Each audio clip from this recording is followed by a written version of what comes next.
Welcome students in your Hindi class. आज हम आपकी बसंत भाग 2 के पाठ 15 को शुरू करने जा रहे हैं, जिसका नाम है नीलकंठ। यह महादेवी वर्मा जी द्वारा लिखा गया है। यह महादेवी वर्मा जी हिंदी साहित्य की महान लेखिका और कवित्री थीं। इन्हें आधुनिक मीरा भी कहा जाता है और ये छायावादी युग के प्रमुख 4 स्तंभों में से एक थीं। चलिए पहले इस पाठ के शब्दार्थ समझ लेते हैं। शब्दार्थ सबसे अनुसरण। अनुसरण यानी पीछे चलने वाला, यानी कि कोई भी किसी का अनुसरण कर रहा है, यानी कि उसको देखकर उसके समान बनना, पीछे चलने वाला। संकीर्ण, छोटा या संकुचित। संकीर्ण यानी कि छोटा या संकुचित है, नैरो जिसे कहते हैं। पक्षी शावक, चिड़िया का बच्चा। पक्षी का शावक यानी शावक किसको कहते हैं? बच्चे को।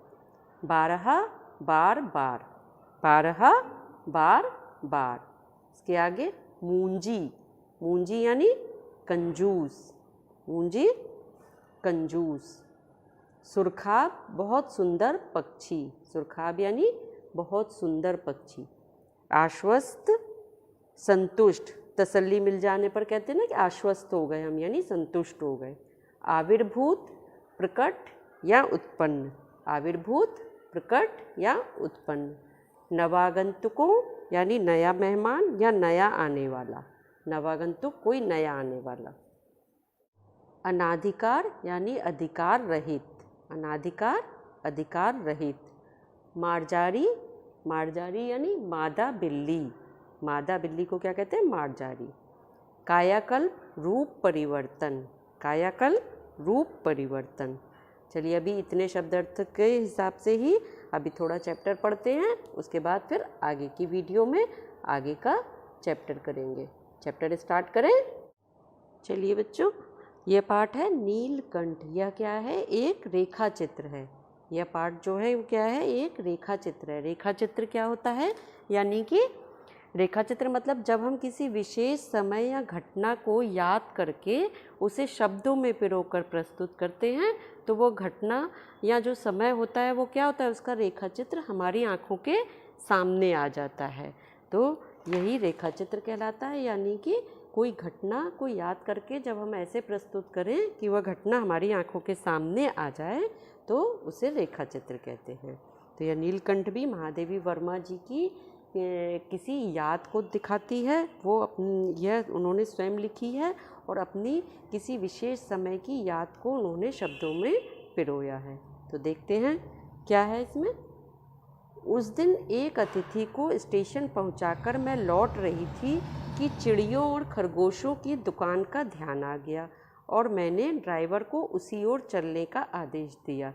यानी महादेवी वर्मा जी किसी गेस्ट को स्टेशन पहुंचाकर लौट रही थी, तभी उन्हें चिड़ियों और खरगोशों की किसी दुकान का ध्यान आया, तो उन्होंने ड्राइवर को उस ओर चलने का आदेश दे दिया।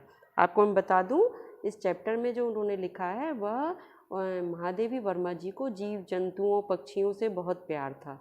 तो वह नखास कोने एक जगह थी जहाँ पर लोग, बहुत सी दुकानें थीं वहाँ पर। तो वहाँ पर ही एक दुकान थी बड़े मियाँ की, जो कि घायल पक्षियों को या पक्षियों के बच्चों को वो खरीदते थे और वहाँ पर बेचते थे। तो महादेवी वर्मा जी अक्सर उनकी दुकान पर जाके क्या करती थी कि कुछ ऐसे पक्षी हैं जो पर वाले हैं, वो उन्हें खरीद कर ऐसे ही उड़ा देती थी, जिससे कि वह पक्षी आज़ाद हो जाएं। या किसी कोई घायल पक्षी है तो उसे घर पर लाकर उसकी सेवा करती थी। या ऐसे ही कोई भी पक्षी या जानवर उन्हें पसंद आ जाए तो उन्हें घर पर लाकर वो पाल लेती थी। तो ऐसे ही उस दिन उन्हें फिर से ध्यान आ गया उन बड़े मियाँ की दुकान का, तो वो उस ओर चल दी। चलिए आगे बढ़े। बड़े मियाँ चिड़िया वाले की दुकान के निकट पहुँचते ही उन्होंने सड़क पर आकर ड्राइवर को रुकने का संकेत दिया। मेरे कोई प्रश्न करने के पहले ही उन्होंने कहना आरंभ किया, सलाम गुरुजी, पिछली बार आने पर आपने मोर के बच्चों के लिए पूछा था। शंकरगढ़ से एक चिड़ीमार 2 मोर के बच्चे पकड़ लाया है। एक मोर है, एक मोरनी, आप पाल लें।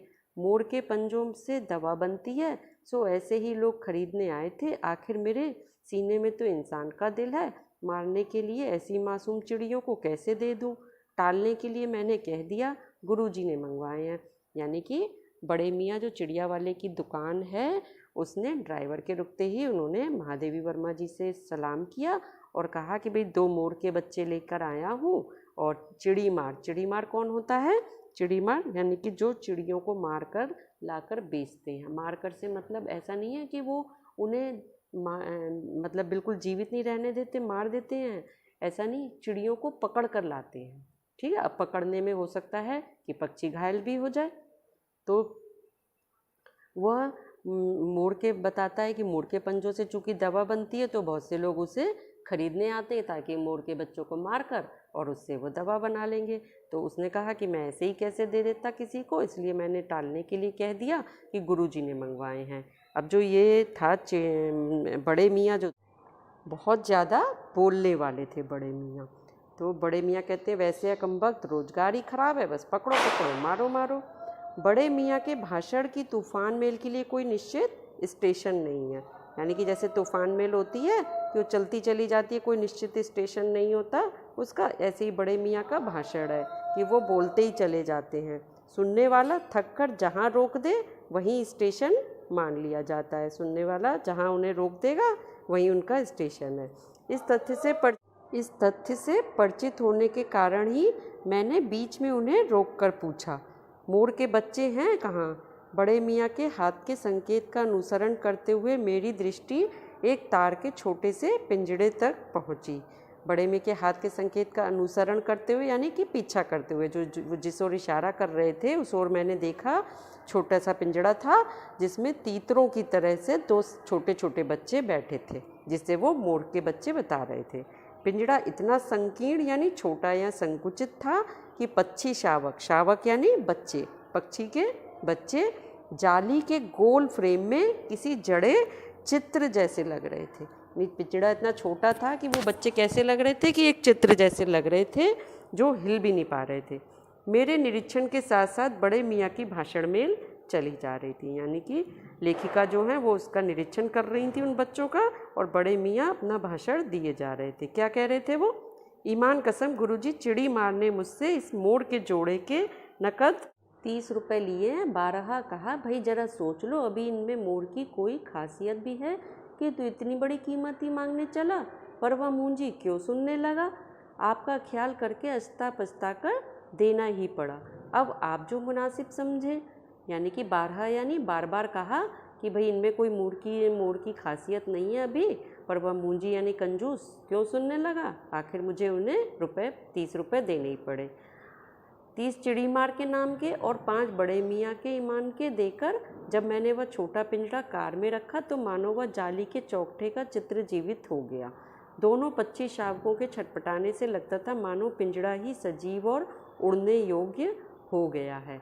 जैसे ही उन्होंने गाड़ी में रखा 35 रुपये देकर उस पिंजड़े को, उसके बाद क्या हुआ, पक्षी के जो बच्चे थे वो छटपटाने लगे और उससे पिंजड़ा कैसा लगने लगा, सजीव और उड़ने योग्य लगने लगा। घर पहुंचने पर सब कहने लगे तीतर हैं, मोर कहकर ठग लिया है। अब घर पर सब लोग उनके क्या कहने लगे कि ये तो तीतर हैं, तुम्हें मोर कहकर ठग लिया है।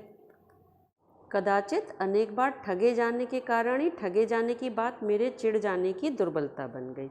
यानी कि उनका क्या कहना है कि कई बार पहले भी ठग चुकी थी वह उससे, इसलिए ही जब दूसरे लोगों ने उन्हें ये चिढ़ाया कि ठगे जाने की बात, तो उससे उनको बहुत ज़्यादा चिढ़ हो गई। प्रसन्न होकर उन्होंने कहा कि मोर के क्या सुरखाब के पर लगे हैं, है तो पक्षी ही। उन्होंने कहा कि सुरखाब के यानी कि क्या, मोर के क्या बहुत वैसे सुरखाब यानी बहुत सुंदर पक्षी होता है, क्या उसके वो पंख लगे हैं, है तो वो पक्षी। चिढ़ा दिया जाने के कारण ही संभवतः उन दोनों पक्षियों के प्रति मेरे व्यवहार और यत्न में कुछ विशेषता आ गई, क्योंकि और सब ने उन्हें चिढ़ा दिया, इसलिए ही उनका व्यवहार उन पक्षियों के प्रति कुछ विशेष हो गया। विशेष इस तरह से हो गया कि वह उनकी ओर अधिक कोशिश करने लगी कि ये जल्दी से बड़े होकर और खूबसूरत मोर दिखाई दें, जिससे कि दूसरे लोग यह ना कह सकें कि यह मोर नहीं है। पहले अपने पढ़ने लिखने के कमरे में उनका पिंजड़ा रखकर उसका दरवाज़ा खोला। उन्होंने अपने पढ़ने लिखने के कमरे में ही उन्हें रखा। फिर 2 कटोरी में सत्तू की छोटी छोटी गोलियां और पानी रखा। फिर क्या किया, सत्तू की छोटी छोटी गोलियां बनाई और पानी रखा उनके लिए। वे दोनों चूहेदानी जैसे पिंजड़े से निकलकर कमरे में मानो खो गए। छोटे सा चूहादानी जैसा जो पिंजड़ा था उससे निकलकर कमरे में वो इधर उधर घूमने लगे। कभी मेज के नीचे घुस गए, कभी अलमारी के पीछे। अंत में इस लुका छुपी से थककर उन्होंने मेरे रद्दी कागजों की टोकरी को अपने नए बसेरे का गौरव प्रदान किया। यानी जब वह इधर उधर लुका छुपी से छुप गए तो क्या किया उन्होंने, रद्दी कागजों की टोकरी को उन्होंने अपना नया बसेरा बना लिया। बसेरा यानी घर बना लिया। 2-4 दिन तक वो इसी तरह क्या करते रहे, इधर उधर गुप्तावास यानी कहीं ना कहीं इधर उधर छुपते छुपाते रहे और रात में वो रद्दी की टोकरी में दिखाई देते। फिर आश्वस्त हो जाने पर, कभी मेरी मेज पर आश्वस्त यानी कि संतुष्ट हो जाने पर, जब उन्हें तसल्ली मिल जाती थी, फिर वो कभी हमारी मेज पर, कभी कुर्सी पर, कभी मेरे सिर पर अचानक आविर्भूत होने लगे यानी प्रकट होने लगे। अचानक दिखाई देते, कभी कहीं कभी कहीं। खिड़कियों में तो जाली लगी थी पर दरवाज़ा मुझे निरंतर बंद रखना पड़ता था। खिड़कियों में तो जाली थी पर दरवाज़ा उनको बंद रखना पड़ता था। खुला रहने पर चित्रा, मेरी बिल्ली, चित्रा कौन थी, उनकी बिल्ली थी, अगर दरवाज़ा खुला रह गया तो क्या होता था, इन नवागंतुकों घर में कोई नया आया है उसके लिए कहते हैं कि कोई नया आने वाले को नवागंतुक। तो उनका नवागंतुक कौन थे, ये दोनों मोर के बच्चे। तो इनका पता लगा सकती थी वह बिल्ली, और वो क्या करती, फिर उसके शोध का क्या परिणाम होता है यह अनुमान करना कठिन है। जब उसको यह पता चलता कि ये दोनों नए आए हैं तो वह कुछ भी कर सकती थी उनके साथ में। वैसे वह चूहों पर भी आक्रमण नहीं करती, वैसे तो वह चूहों पर भी आक्रमण नहीं करती है, परंतु यहाँ तो 2 सर्वथा अपरिचित पक्षियों की अनाधिकार चेष्टा का प्रश्न था। मतलब समझे आप कि अनाधिकार यानी जिनका अधिकार नहीं है। अब बिल्ली चूंकि उनकी पालतू थी तो वह अपना पूरा अधिकार महादेवी वर्मा जी पर समझती थी, और इसलिए ही उसके लिए अनुमान करना कठिन था कि वह कुछ भी कर सकती थी उनके साथ, क्योंकि उसे क्या लगता कि ये 2 बिल्कुल भी ही अपरिचित पक्षी हैं और जो कि महादेवी वर्मा जी के कमरे में अधिकार के साथ रह रहे हैं। तो इसके लिए दरवाज़ा बंद रहे और ये दोनों उसकी दृष्टि में ऐरे गहरे मेरी मेज को अपना सिंहासन बना ले। इसको ही बुरा लगता ना कि जो पहले से रह रही है उनकी पालतू है, उसके लिए तो दरवाज़ा बंद रहे, और ये दोनों जो ऐरे गहरे हैं उसकी दृष्टि में क्या है, ऐरे गहरे क्योंकि अभी आए हैं, नवागंतुक हैं, वो उसकी मेज को अपना सिंहासन बना ले। यह स्थिति चित्रा जैसी अभिमानिनी मार्जारी के लिए असह्य ही कही जाएगी। अभिमानिनी यानी स्वाभिमानी और मार्जारी यानी मादा बिल्ली। तो चित्रा मादा बिल्ली थी ना, तो यह स्थिति क्या होगी, चित्रा के लिए असह्य यानी असहनीय होगी कि मेरे लिए तो दरवाज़ा बंद है और ये जो 2 कल के आए हुए बच्चे हैं इनके लिए उनकी महादेवी वर्मा जी की मेज भी सिंहासन बनी हुई है, तो यह उसको बर्दाश्त नहीं होता। जब उनके कमरे का कायाकल्प चिड़िया खाने के रूप में होने लगा, यानी कि उनका जो कमरा था वो चिड़ियाघर के रूप में बदलने लगा, तब उन्होंने क्या किया, बड़ी मुश्किल से उन दोनों चिड़ियों यानी मोर के बच्चों को पकड़कर जाली के बड़े घर में पहुंचाया। जाली का बड़ा घर यानी उनके घर में एक जाली का बड़ा घर था जिसमें बहुत सारे जीव जंतु रहते थे। तो दोनों नवागंतुकों ने पहले से रहने वालों में वैसा ही कौतूहल जगाया जैसे कि नववधू के आगमन पर परिवार में स्वाभाविक है। ये जो दोनों नए बच्चे आए थे चिड़िया के, ये नवागंतुकों ने उनके जो चिड़िया का बड़ा घर था उसमें कैसा कौतूहल जिज्ञासा जगा दी। जैसे कि जब कोई नई वधू घर में आती है तो क्या होता है कि पूरे घर में कोलाहल सा हो जाता है, सबके मन में जिज्ञासा हो जाती है उससे मिलने की, बात करने की।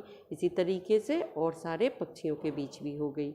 लक्का कबूतर, यह क्या है, कबूतर का नाम है। लक्का कबूतर ने क्या किया, वो नाचना छोड़कर दौड़ पड़े और उनके चारों ओर घूम घूम कर गुटरगू की रागनी अलापने लगे। यानी वो दोनों जो मोर के बच्चे थे उनके चारों ओर वो घूम घूम कर गुटरगू करने लगा। बड़े खरगोश सभ्य सभासदों के समान क्रम में बैठकर गंभीर भाव से उनका निरीक्षण करने लगे।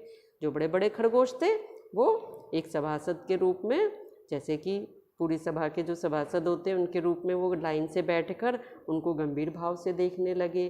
उनकी गेंद जैसे छोटे छोटे जो खरगोश थे वह उनके चारों ओर उछल कूद मचाने लगे।